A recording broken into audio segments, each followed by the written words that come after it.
எனது அன்பு நேயர்களே வணக்கம். உலகெங்கும் வாழும் பாபு சயின்டிபிக் ஆஸ்ட்ராலஜி சேனலின் மேஷராசி என்பர்களே, இந்த வாரராசி பலன்களுக்கு உங்களை அன்போடு வரவேற்கின்றேன்.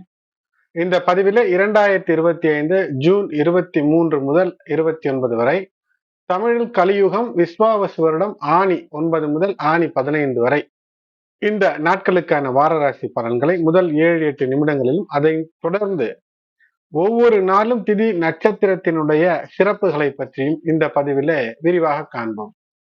அன்பு நேயர்களே, யாராலும் தடுக்க முடியாத அதிர்ஷ்டம் அது கிடைக்க வாய்ப்பு இருக்கிறதா? அதுவும் ஏழரை சனி துவங்கி இருக்கக்கூடிய இந்த நிலையில என்றால் நிச்சயமாக. காரணம், உங்களுடைய ராசிக்கு 12ஆம் இடத்து அதிபதி மற்றும் 3-6க்கான அதிபதி மற்றும் 5ஆம் இடத்திற்கான அதிபதி, இவர்கள் எல்லாம் ஒன்றாக 3 கிரகங்கள் இணைந்து திரிகிரக யோகத்திலிருந்து அற்புதத்தை செய்து அந்த அற்புதத்திலிருந்து அந்த புதனானவர் வெளிவந்து 4ஆம் இடத்துல இருக்கக்கூடிய அமைப்புல இந்த வாரம் இருக்கிறது. ராசியிலேயே சுக்கிரன், இப்படி அற்புதம். அது மட்டுமல்லாமல் உங்களுக்கு ராசியை நிர்ணயம் செய்து தந்த சந்திரனானவர் 2ஆம் இடத்துல, அந்த 2ஆம் இடத்து சந்திரன் அற்புதங்களை செய்வார். அவர் அஷ்டம நிலையிலே அவருடைய பார்வை என்பது இருக்கும். ஆகினால தன வருவாய் என்பது, அதிர்ஷ்டம் என்பது பாக்கியத்திற்கு பஞ்சமில்லை என்று சொல்லலாம். மேலும் குருவினுடைய பார்வை 12ஆம் அதிபதியாக இருந்தாலும் கூட குருவினுடைய பார்வை பலம் என்பது அந்த 10ஆம் இடத்துல, அங்கு புத ஆதித்யம் குரு ஆதித்யம் என்றெல்லாம் 3ஆம் இடத்துல நிகழ்வது என்பது ஒரு டெலிகம்யூனிகேஷன், பேச்சு, அது மட்டுமல்லாமல் சகோதரர்கள் வழியில என்று பல நிலைகளிலே ஒரு அமைப்புல வெற்றியை தந்துவிடக்கூடிய அமைப்பு. ஆகினால் தன்னம்பிக்கையோடு நீங்கள் இந்த வாரத்தில் செயல்படும் போது வெற்றிக்கான வழிகள் பல. புதன் தரக்கூடிய அமைப்பிலே சந்தோஷம், ஒரு உண்மை நேர்மையோடு இருக்கும்போது சந்தோஷம். நவாச யோகங்களில் பார்க்கும்போது ஒரு அற்புதம், உங்களுடைய குழந்தை செல்வங்களுக்கு வளம், இப்படி அற்புதங்களை தரக்கூடியதாய் இது அமைகிறது. அது மட்டுமல்லாமல் பர்வத யோகம் என்று சொல்லும் போது புதன் சுக்கிரன் இருக்கக்கூடிய நிலைகளை பார்க்கும்போது இந்த பர்வத யோகம் என்பது அமைகிறது. கேந்திரங்களிலே சுபர்கள் அமைவது என்பது அந்த பர்வத யோகத்தினுடைய நிலையை உங்களுக்கு அற்புதமாக தருகிறது. புதன் உங்களுடைய ராசியிலேயே, அது மட்டும் சுக்கிரன், இப்படி இவை இரண்டும் கேந்திரம் பெறுவது என்பது ஒரு மகாலட்சுமி யோகத்தை உருவாக்கிவிடும். இதை பர்வத யோகம் என்று சொல்வார்கள். ஆகையினால் ஒரு அதிர்ஷ்டம் நிச்சயம் கிடைக்கும். மற்றவர்களுக்கு கூட சிறிது உதவி செய்யக்கூடிய அளவிற்கு ஒரு தனலாபம் வருவதற்கான வாய்ப்பு மற்ற வாரங்களை விட 7.5 சனியினுடைய துவக்கத்தில் இருந்தாலும் கூட இப்போது எளிதில் சில விஷயங்களை செய்ய முடியும். அப்படி அற்புதத்தை தரக்கூடிய வாரமாக அமைகிறது. இந்த 3ஆம் இடத்தினுடைய குருவினுடைய பார்வை பலம் உங்களுடைய ராசிக்கு 7, 9, 11ஆம் இடங்களில அமைவதன் காரணமாக நினைத்தது நடக்கும், தொட்டது துலங்கக்கூடிய அமைப்பை இந்த வார கிரகநிலைகள் தருகிறது. அது மட்டுமல்ல, உங்களுடைய பேச்சில் ஒரு ஸ்டபர்ன் திங்கிங், அதாவது எப்படியாவது ஒரு விஷயத்தை சாதித்து விட வேண்டும் என்று இருப்பீர்கள். தவிர்க்க வேண்டியது முன்கோபம், முரட்டு சுபாவம். இவை இரண்டையும் தவிர்த்து விட்டீர்கள் என்றால் வெற்றிக்கான வழி பிரகாசமாக இருக்கும். ராசியில் சுக்கிரன் இருக்கக்கூடிய காரணத்தினால் வாழ்க்கை துணையோடு அந்த இணைவு என்பது சந்தோஷம் தரும். இல்லறத்தில இனிமை என்பது இருக்கும். தொழிலில வெற்றி என்பது நிச்சயமாக இருக்கும். அதற்கு தேவையான தொழில் வெற்றிக்கு தேவையான எல்லா அம்சங்களும் பொருந்தி கைகூடி வரக்கூடிய அமைப்பை இந்த வாரம் தரும். 3இல் சூரியன் குரு, இது உங்களுக்கு ஒரு தன்னம்பிக்கையை நல்ல திசையிலே தைரியத்தோடு தரும். ஆக்கம் வழியிலே ஊக்கம் பிறக்கும். 4இல் புதன் ஆகினாலே தாயாரினுடைய உடல்நிலையில சற்று கூடுதல் கவனத்தோடு இருக்க வேண்டும்.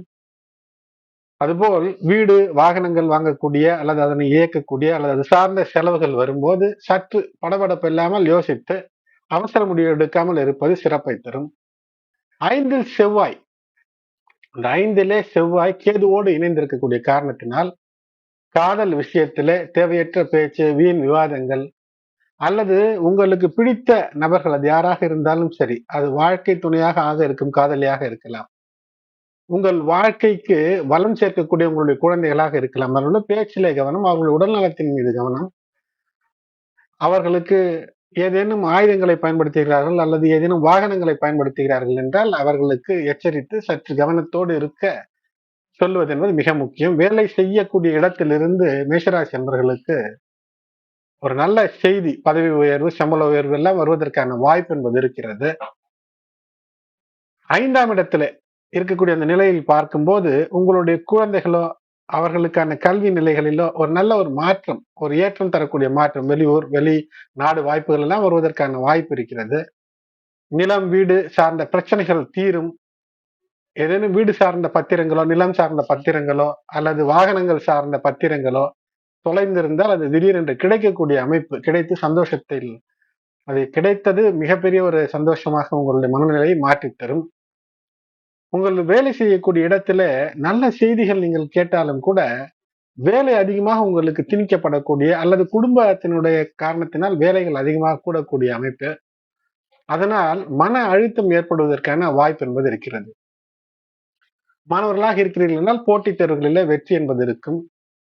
சொந்த பந்தங்கள் வீட்டிற்கு வந்து செலவு அதிகரிக்கக்கூடிய அமைப்பு என்பது இருக்கிறது. அவர்கள் திடீரென்று வரக்கூடிய காரணத்தினால் அவர்களை உபசரித்து நல்ல பெயர் வாங்க வேண்டும் என்று மனதிற்குள் கோபம் இருந்தாலும் இதை காட்டிக்கொள்ளாமல் அவர்கள் வசதிக்காக செலவு செய்யக்கூடிய சூழ்நிலை ஏற்படும்.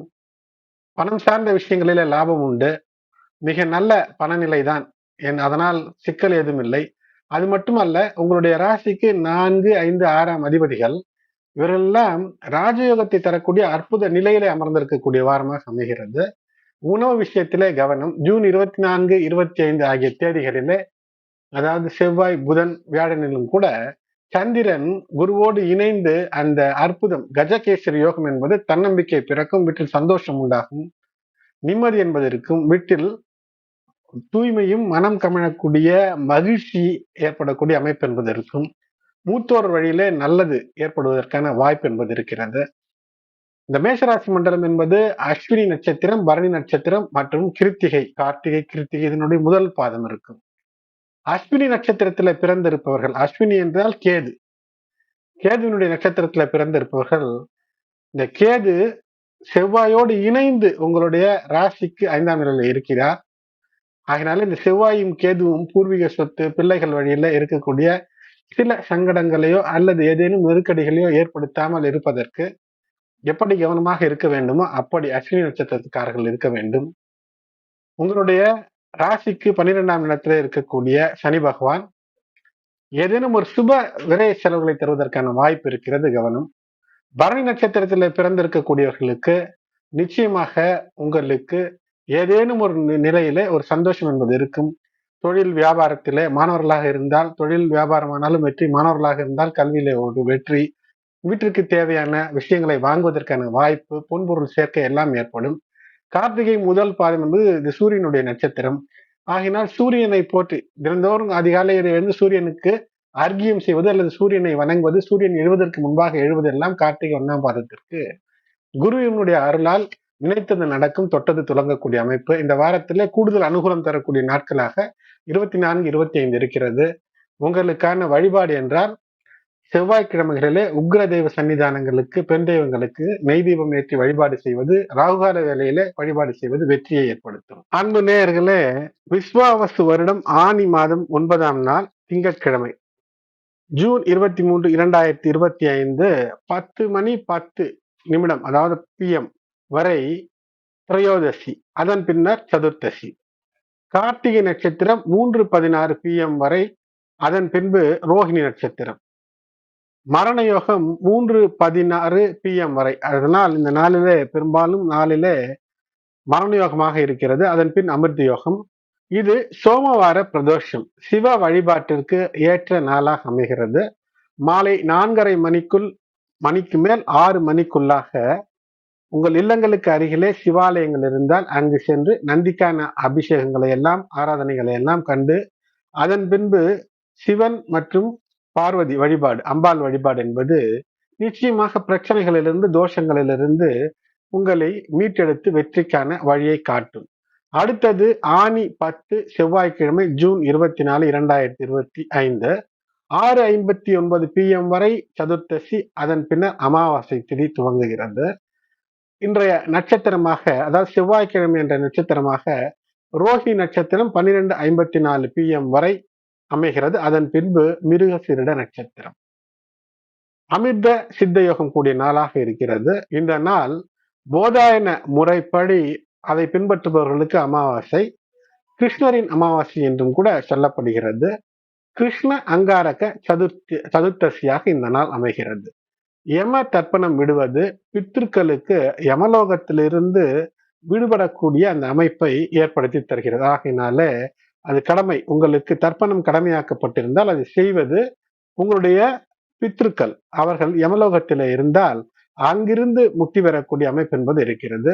இந்த நாளிலே முருகன் வழிபாடு என்பது வெற்றிக்கான வழிகளை தரும். செவ்வாய்க்கிழமை உக்ரதெய்வ சன்னிதானங்களுக்கு சென்று வழிபாடு செய்வது இப்போது அமைப்பு இருக்கக்கூடிய, அதாவது சிம்ம ராசியில இணைந்திருக்கக்கூடிய கேது செவ்வாயின் காரணமாக விஸ்போட்டக் யோக் என்று சொல்லக்கூடிய, அதாவது வெடித்து சிதறக்கூடிய ஒரு யோகம். அது போன்ற விபத்துகளோ அல்லது வாகன விபத்துகளோ இல்லாமல் தடுப்பதற்கான வழிகளை உங்களுக்கு பாதுகாப்பையும் தரும்.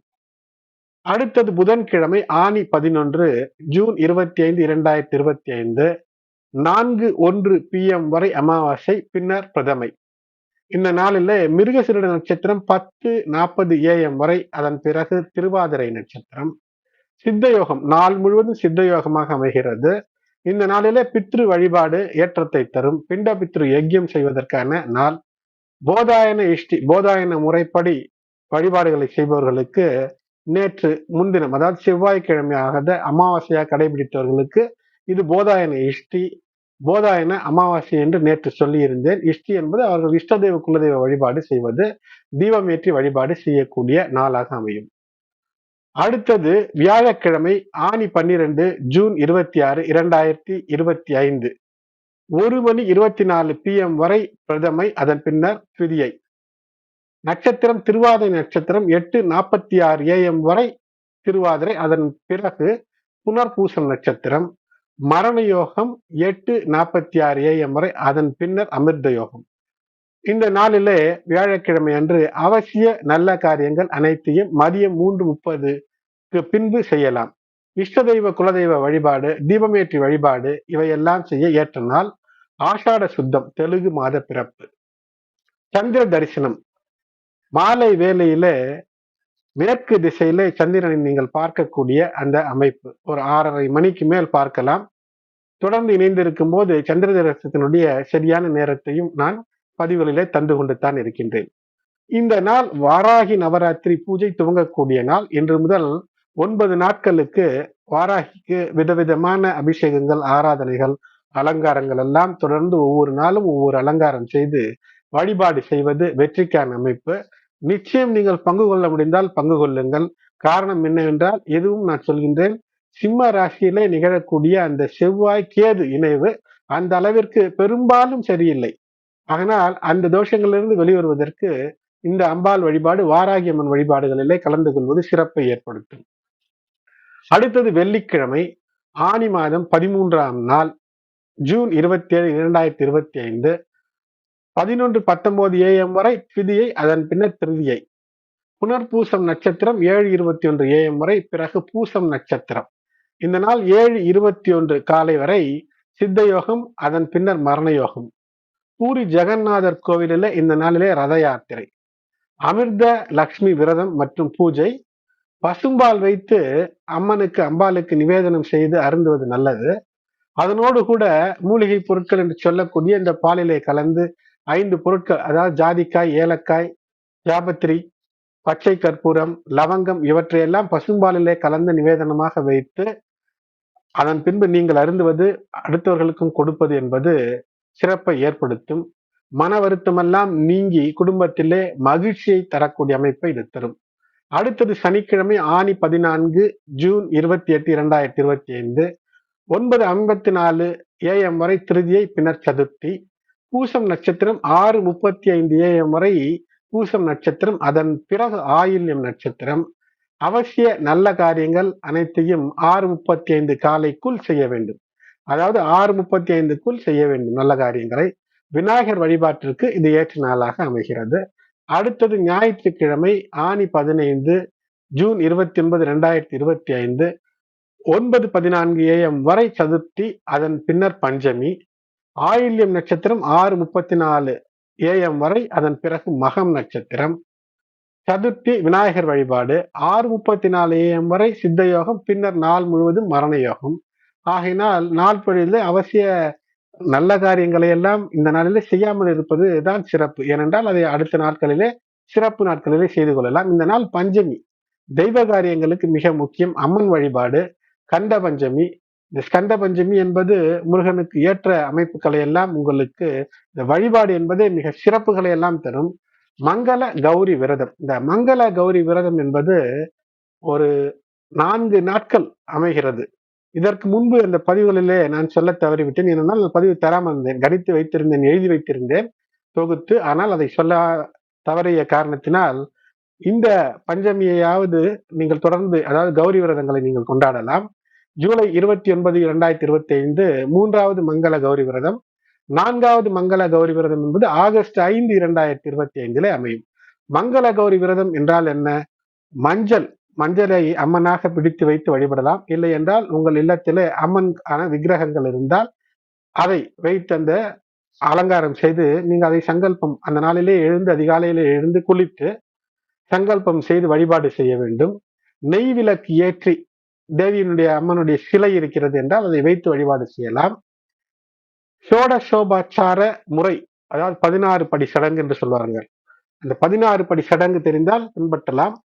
அல்லது பார்வதி தேவிக்கு கிராம்பு, வெற்றிலை, ஏலக்காய், பழங்கள், லட்டு, அது மட்டுமல்லாமல் மங்கள பொருட்கள் மற்றும் 16 வளையல் இவையெல்லாம் வைத்து வழிபாடு செய்வதற்கு, 16 வகையான பொருட்களை வைத்து வழிபாடு செய்வதற்கு இந்த நாள் மிக ஏற்றது. இந்த மங்கள கௌரி விரதம் என்பது நிச்சயமாக அற்புதங்களை செய்யும். திருமணமான பெண்களுக்கு வாழ்க்கையிலே அந்த கணவன் மனைவியுடைய வாழ்க்கையில இனிமையை, இல்லற இனிமையை தரும். திருமணமாகாத பெண்களுக்கு நல்ல வாழ்க்கை துணை அமைய இது நல்ல ஒரு வரம் என்பது அமையக்கூடிய அமைப்பை ஏற்படுத்தி தரும். ஆகையினாலே இது போன்ற அமைப்புகளை எல்லாம், இது போன்ற முக்கிய நாட்களை எல்லாம் பயன்படுத்திக் கொள்வது என்பது இன்றியமையாது, தவறவிடக்கூடாது. அன்பு நேயர்களே, தொடர்ந்து இணைந்திருங்கள். அவ்வப்போது கிரக நிலைகளுடைய அனுகூலங்களையும் நாள் மற்றும் திதி நட்சத்திரங்களுடைய சிறப்புகளையும் உங்களுக்காய் நான் பதிவுகளாக தந்து கொண்டிருக்கின்றேன். பதிவு பயனுள்ளதாக இருக்கும் என்றால் லைக் செய்யுங்கள். மற்ற உங்களுடைய உற்றார் உறவினர் நண்பர்களுக்கும் இந்த பதிவினை ஷேர் செய்யுங்கள். சப்ஸ்கிரைப் செய்து இணைந்திருங்கள். உங்களுடைய ஆதரவு இன்றியமையாதது. நன்றி.